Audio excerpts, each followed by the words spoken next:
I never set out to design a monument. I didn't think I knew a lot about the labour movement, and I was reluctant to go down that road.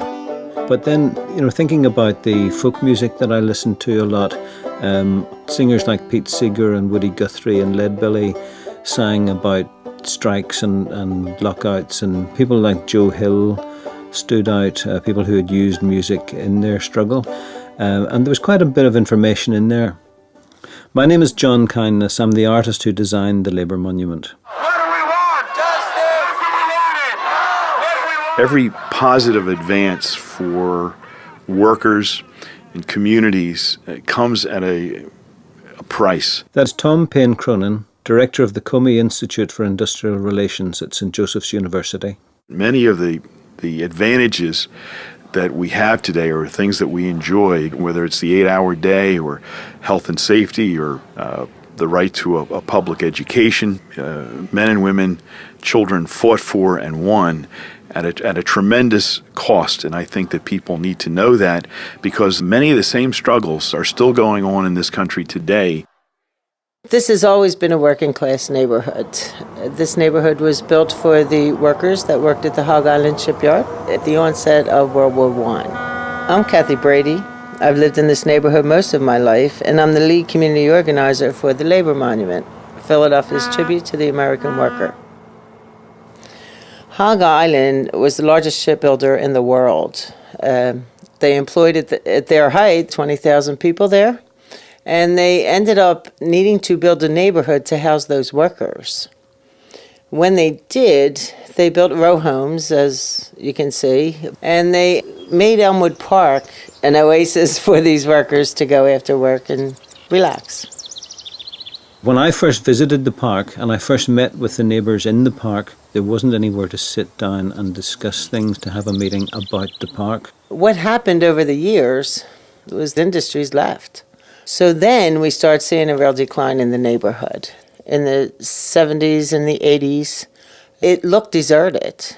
The grass was way overgrown. Dead trees were throughout.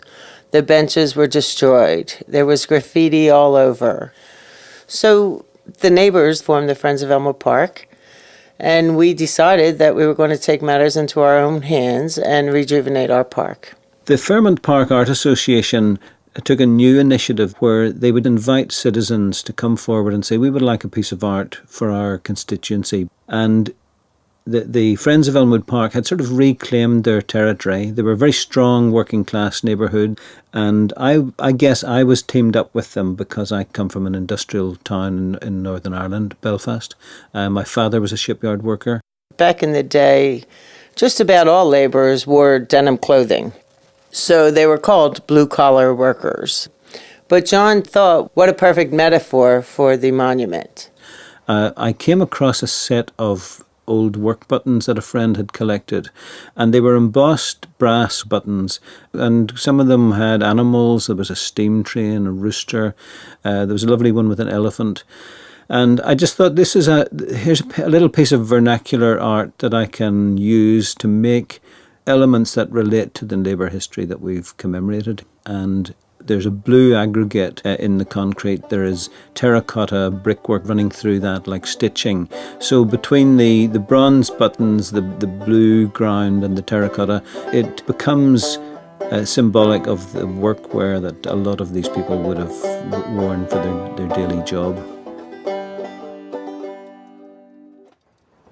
The first button on your right is Eugene Debs, who in 1893 formed the American Railway Union.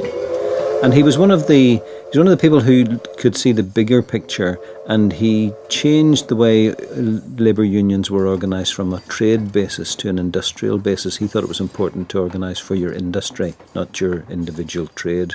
He ran for president 5 times in the early 20th century. Debs, who was himself a railroad worker, used trains a lot in his campaign.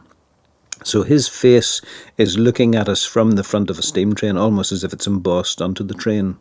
And he was somebody who appealed to me on a personal level. He would just give up everything for what he believed in. He ended up being arrested on a bogus charge of treason because he was in opposition of World War I. And even in jail, he received 1 million votes.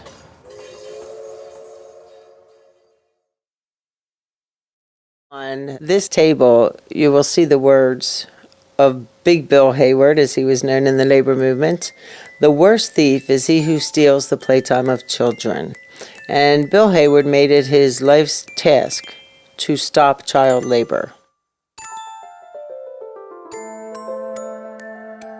The image of children at work is based loosely on some incredibly poignant photographs taken by Lewis Hine, who did a photographic project to show how children were used and exploited. At that time, children as young as 7 years old were working in the coal mines, were tending to machines in the textile mills. They didn't get to go to school. They didn't get rest, let alone time to play. And it took an incredibly long time. It took about 3 decades from the beginning of a campaign to remove children from the workforce until it actually happening definitively. And in other parts of the world, as we know, that still is a problem.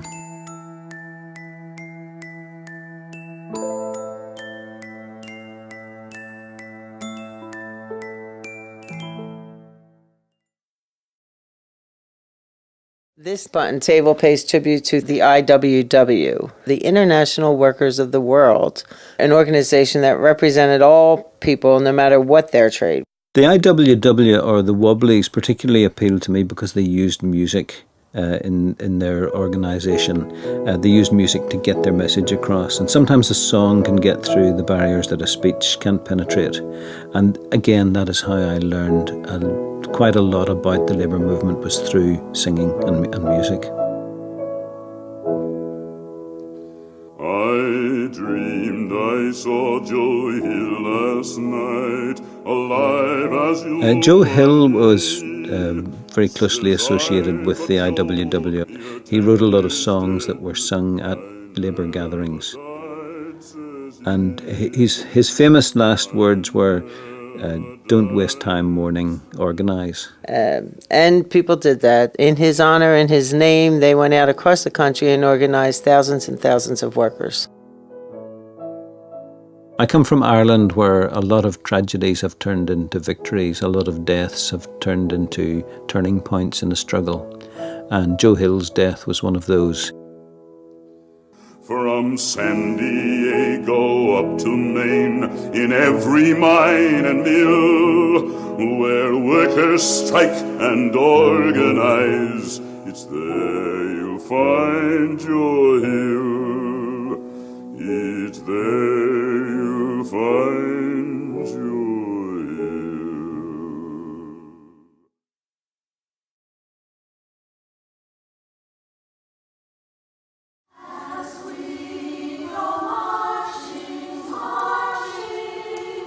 This button table pays tribute to thousands of textile workers in Lawrence, Massachusetts. These brave workers went on strike in 1912 when the boss came in one day and said, "We're going to cut your pay. You still have to work the same hours." At that time, we hadn't even had an 8-hour workday, but we're going to cut your pay. They walked off the job, and they formed what now we know as the move-in picket line, so they wouldn't be arrested for loitering. And they stayed out on strike, demanding that they want bread and roses too. Bread and Roses has always appealed to me as a slogan, because it's not just about pay and conditions, it's about something else in life. They want to be able to afford to put bread on the table, but they also want to be able to go home and enjoy their life a little bit. These ladies, mostly ladies, went into work early in the morning. They didn't get home till late at night, and they were actually locked in. They could not leave work if they wanted to. So the conditions were deplorable. They were like machinery themselves. The women are joined together. They're holding onto each other to express their solidarity, and their banner is waving in the background a little bit like a ribbon. Their movement really spurred and encouraged the suffragettes who were fighting for the female right to vote. They were an inspiration to women all over the country that were working in shirtwaist factories, as they were called back in the day. They played a significant role in the furthering of women in the workplace.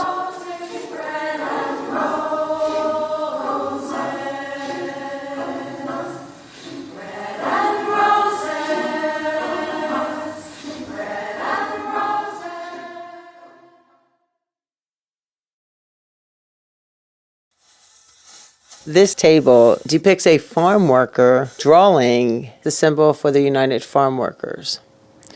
The farm workers worked in deplorable conditions, out in the hot, blazing sun from early morning till the sun goes down, bent over, just picking. And they worked on piecemeal. So if they didn't pick enough baskets, then they didn't get paid. And if you're going to live that kind of life, at least you should be able to go home and provide for your family. And they decided, with the help of Cesar Chavez, that they were going to organize. And the farm workers had a very elegant way of announcing their presence in a district. They had a little eagle. It's almost like as if it came from a Mexican weaving image, very geometric, that any person could draw. So this symbol that the farmer is drawing was their way of calling the farm workers to a meeting. They couldn't go out and talk about it without fear of getting fired, so they would draw in the sand where all the farm workers could see it, and they would know tonight we're going to have a meeting to talk about forming a union. And of course a high percentage of the population were illiterate. So this eagle that they drew in the dirt or chalked on walls was something that communicated a lot without using words. And probably words would have got them into trouble. And their chant at the time, and it's still popular today, "Si se puede," yes we can, and they did. On this next table, you have the tribute to the sanitation workers struggle in 1968 in Memphis, Tennessee. And what occurred was, it wasn't just one event, but the one event that probably triggered massive action was a case in which two workers, Mr. Cole and Mr. Walker, were trying to escape from the rain. And they were, I believe, eating their lunch or taking refuge in the back of a sanitation truck during the storm. And the story was that lightning hit either the truck or around the truck and started the truck's engine, the compactor, and hooked the men in and really crushed them to death. And the compensation their families received was paltry, and that brought the workers out onto the streets, and the conditions that they worked under all came to light. The sign symbolized not so much the economic injustice that occurred, but the fact that these men, because of the racism, they had to do the worst type of manual labor, backbreaking work, were treated miserably by the city government at that time. And what I've tried to show is that bare statement, "I am a man," just expressing the raw dignity of the working man, whatever colour or race he comes from. We've got some difficult days ahead, but it really doesn't matter with me now, because I've been to the mountaintop. I don't mind. The labor union had asked Martin Luther King Jr. to come in and help with that struggle, and that's where Martin Luther King made his famous "I've been to the mountaintop" speech. And the tragedy of this story is that Martin Luther King was shot during the time he spent in Memphis supporting their strike. I may not get there with you, but I want you to know tonight that we as a people will get to the promised land.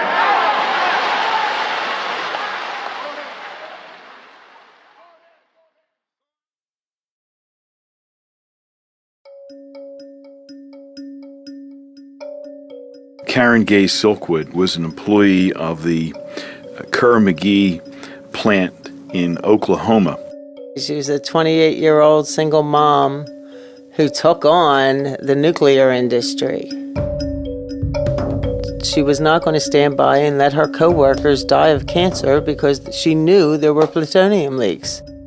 She was a union activist, a very courageous person, and began to collect information, meet with the oil, chemical, and atomic workers, folks like Tony Mazzocchi, and was in touch with the New York Times and other people in the federal government to report these violations at the plant.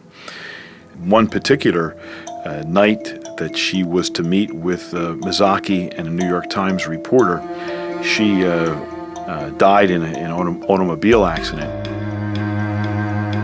And of course, the suspicion that came up was that she was killed by folks at the Kerr-McGee plant that didn't want this information published by the New York Times because it would certainly show their liability. She literally gave her life for her beliefs, and she died under mysterious circumstances. I have a portrait of her based on some photographs, but I've tried to make her look a little serene.